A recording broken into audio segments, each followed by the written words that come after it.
Hello po, good afternoon po guys. Ito na po yung pinaka hinihintay nating sandali, yung makapagpa-harvest tayo.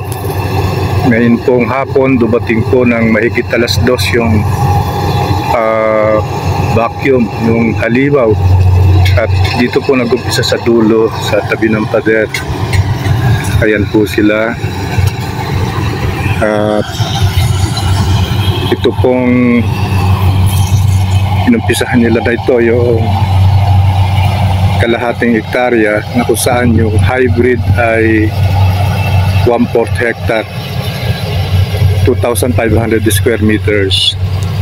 So sabi ko po sa kanila ay ihiwalay nila yung hybrid para makita ko kung gaano ang inani, kasi magkasindami po yung area ng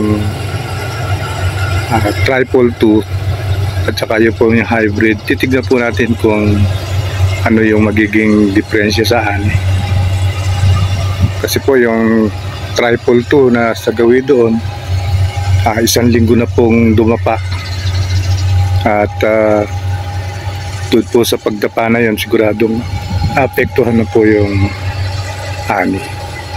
So maasa po tayo na kahit na nadapa, aani pa rin tayo ng maganda, kasi hindi naman po naulan at hindi naman po masisira yung ilalim dahil wala nga pong tubig.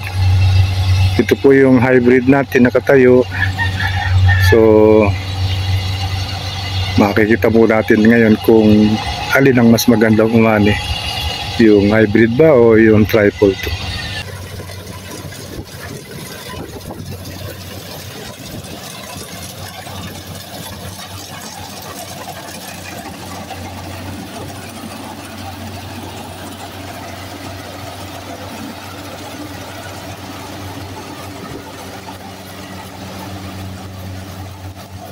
Ayan po, natapos na yung pag-harvest ng hybrid na may sukat na 2,500 square meters.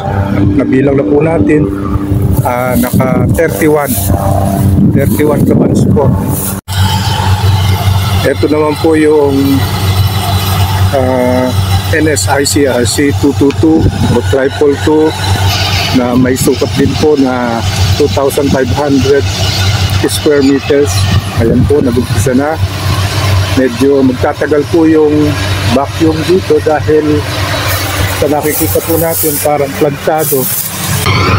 Ito po guys, tapos na rin po yung triple 2, yung nakadapa, yung kalahating hektarya na triple 2 ay sa bilang po natin ay naka 25 kabans. Yung hybrid na naka 31, nakapareho din po ng sukat. Yung triple 2 na nakadapa ay naka 25. So yung kalahating hektarya po ay naka 25 plus 31 is 56 yung kalahating hektarya.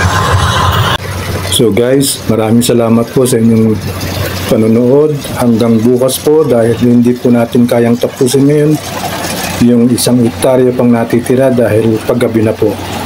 So ang malinaw po, ngayong araw na ito, kalahating hektarya, umani po tayo ng 56 kaban. Salamat po.